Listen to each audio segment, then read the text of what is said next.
We are very fortunate to be joined by not just a dear friend to letter carriers, but the leader of America's labor movement.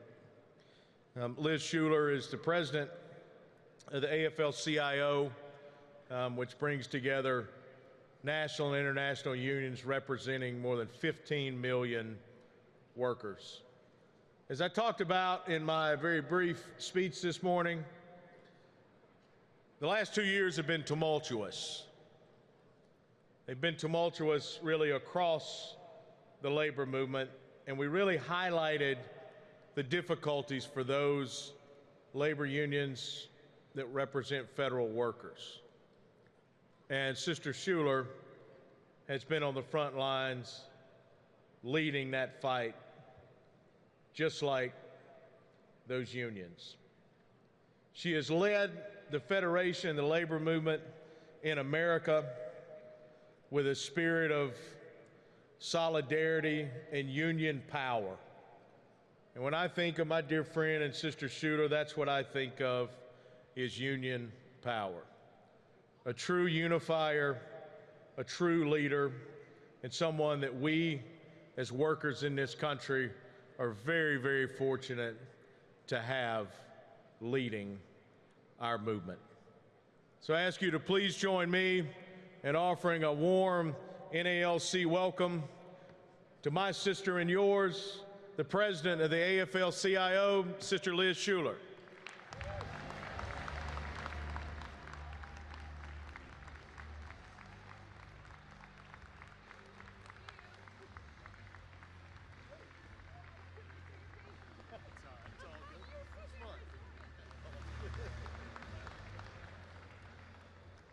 Well, hello and good afternoon, NALC.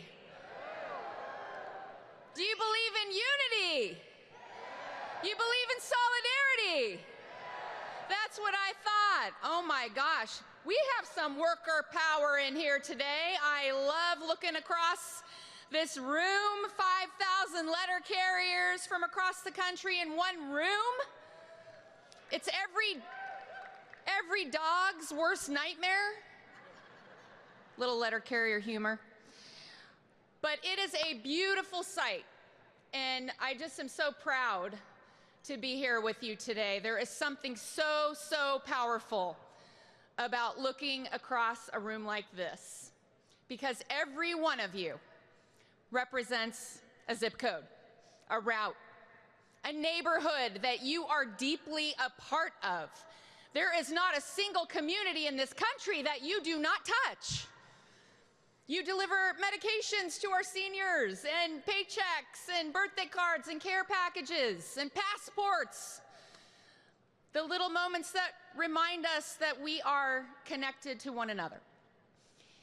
And in having those conversations with people on their front porches and showing up in the toughest moments, delivering for people, day in and day out, you all have built the single most valuable thing in the world, which is trust. You have trust.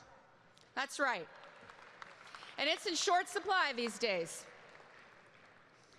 And we know that in these past few years especially, that trust has not been returned to us, has it?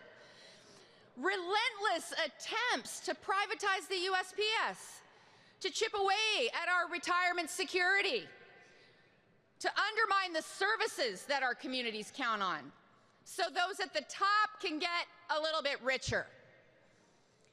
And that's the story of this entire economy, isn't it? CEOs making $96 million a year? That's an average. While the people who teach our kids and care for our veterans and deliver the mail are told to tighten our belts.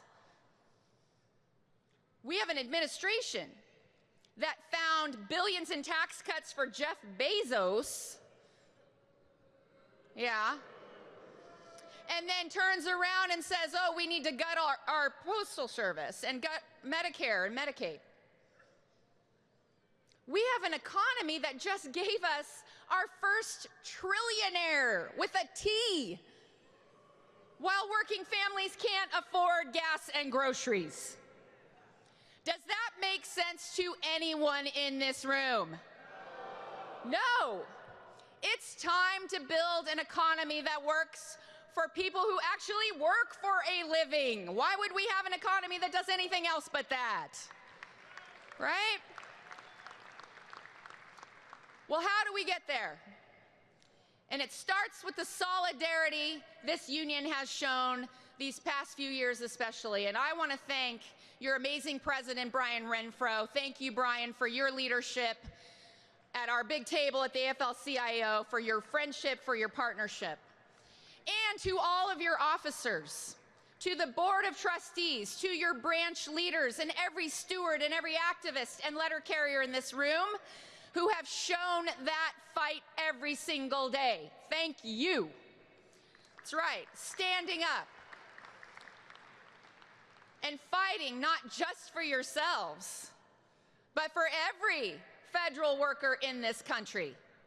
When they came after our collective bargaining rights, right? You were there. Because you know an attack on one of us is an attack on all of us. And when we show that solidarity, when we go out and we do our essential jobs every single day, that's how we build the trust that I spoke about just a minute ago. I'm here talking to the workers behind the most trusted federal agency in this country. And our labor movement is fighting there right alongside you. And in this moment of skepticism and polarization in this country, you know what I'm talking about, right? When every other institution is underwater in terms of trust and support, we, the labor movement, are the one thing bringing people together. Have you heard this? 71% of Americans say they support unions. 71%. And get this, 9 in 10 workers under the age of 30 support unions. That's incredible. So we have the trust. We have the power. The question now is, how are we going to use it? The first thing we need to do is organize, organize, organize. That's right. Now, 4 years ago, we as a labor movement challenged ourselves to organize at least 1 million new workers over the next decade. Well, we didn't do it in 10 years. We didn't even need 5 years. We did it in 3 years. And we did it because unions like this one refused to stop organizing, right? 93% voluntary membership, which is one of the best organized unions in the entire country. Raise your right hand and put it over your left shoulder and pat yourselves on the back. Now, I told you we hit our goal from the last convention in just a few years. Well, guess what? We just had our 2026 convention in Minneapolis a few weeks ago, and we decided we're going to double down on that goal in half the time. We're going to organize 2 million more workers in the next 5 years. Are you with me? Can we do it together? And that's a floor, not a ceiling, folks. But we also know that organizing in the workplace won't be successful if it isn't paired with political organizing. Because the rules matter. Who writes them matters. Who enforces them matters. And that's why these midterm elections matter. Now, I know, yeah, you can clap for that, but I know a lot of people get uncomfortable when we start talking politics. But here's the thing. Politics is already making decisions about us every single day. And it's whether we can organize freely. It's whether our collective bargaining rights even exist. Whether we can pass the legislation that keeps our carriers safe on the job and guarantees our retirements. You care about that? That's what I thought. And nobody knows better than the people in this room what they're trying to do to our elections. Attacking mail-in ballots and the integrity of our workers. Closing polling sites. Purging voter rolls. Disenfranchising workers of color. The most powerful people in this country know that if working people vote together, we win. Right? That's why they're so afraid. Because we've seen what happens when we mobilize and we get pro-worker candidates into office, including our own, by the way, running for elective office. So right now is the time to double down on that work. Think about the last midterms, 4 years ago, right? 14 million union members and their families voted. 14 million in a midterm year. You remember where control of our country came down to a few thousand votes in House races all across the country. So this year, we're going to aim even higher. We want 16 million union voters and their families to turn out in this election, the most ambitious turnout effort our movement has ever undertaken. What do you think of that? Can we do it? Yeah. And in this moment where our rights are under attack, when the most powerful people in this country want to scare us away from the polls, we're going to put 50,000 trained election protectors to work as well, staffing voter protection hotlines and being on hand at the precincts when shenanigans might be happening or when ICE might show up to intimidate people. We want to make sure that every voice is heard in this election, because billionaires can buy their private jets, they can buy their rocket ships, but they cannot buy our democracy, and we are not going to let them try.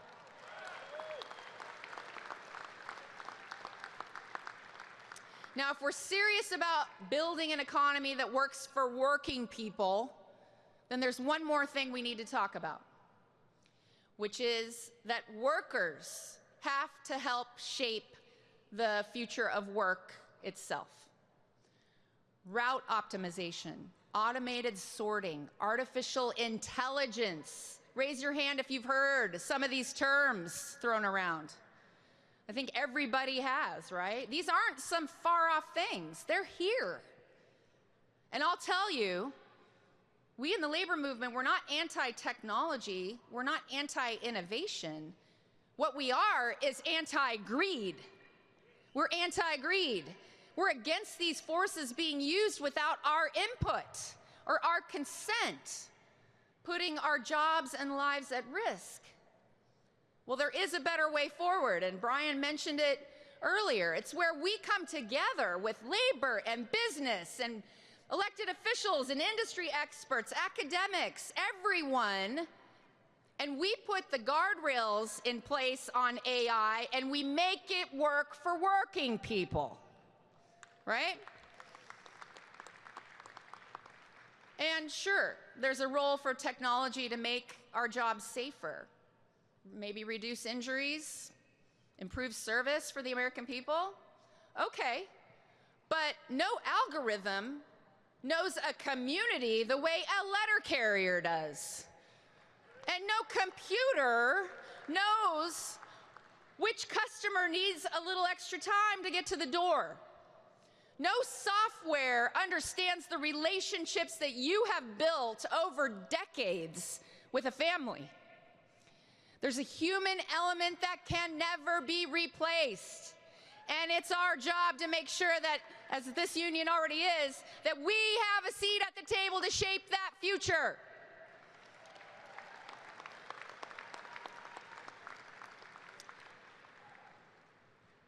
The AFL-CIO launched what we call our Workers First AI agenda last fall. If you haven't seen it yet, it's on our website, aflcio.org. But what we said was, no, you can't surveil us. No, You can't implement these technologies on our job sites without our input. Here are our demands. We want a seat at the table. We want training and upskilling for our workers. We want our civil rights protected and our basic right to organize protected. How does that sound? Yeah? And for all of those candidates who are already starting to run for president in 2028, if you want to hold the highest office in the land, hear these words. Working people need to come first, not some bullshit algorithm.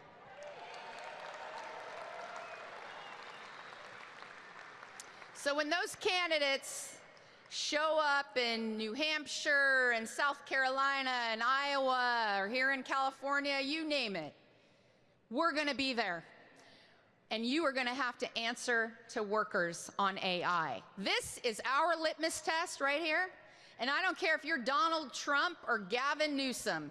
You're either with working people or you're with the big tech billionaires. Show us which side you're on. And if you're feeling a little overwhelmed, because I know technology is everywhere, you can make a difference. You can actually, when you leave this convention, go to our website, download that Workers First agenda, read it, pass it along to your friends and your coworkers.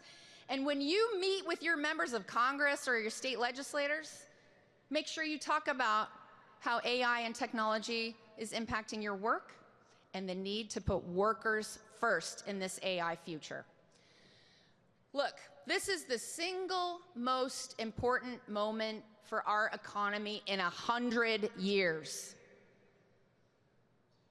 We know that the most powerful people in this country, we know what they want, don't we? They want us divided. They want the workers in the Postal Service blaming manufacturing workers. They want young workers blaming older workers. Private sector workers blaming public sector workers. Right? They want us divided. But as they try to turn us against each other, I have never seen working people in this country more united, organizing together, winning together. That's right.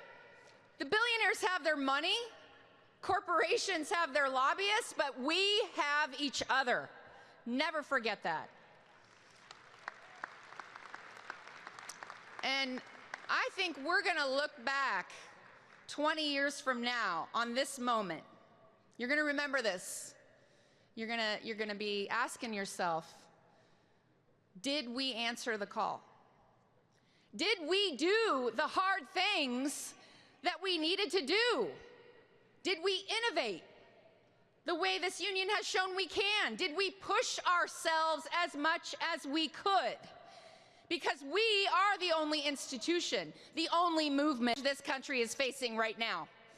Because we bring people together across party lines. We check corporate power.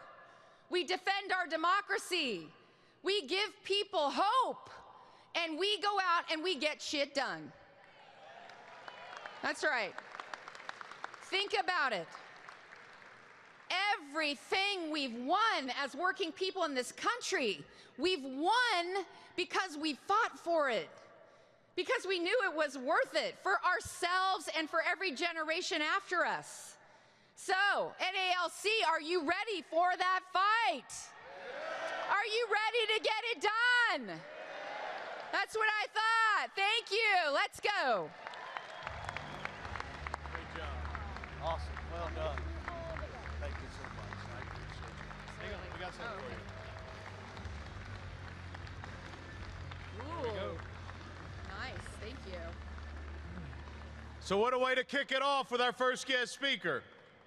You remember how to do a letter carrier cheer? Oh, yeah. All right, how about a letter carrier cheer for our sister Liz Schuler? Hip, hip. Hooray! Hip, hip. Hooray! Hip, hip. Thank you. Thank you. Thank you.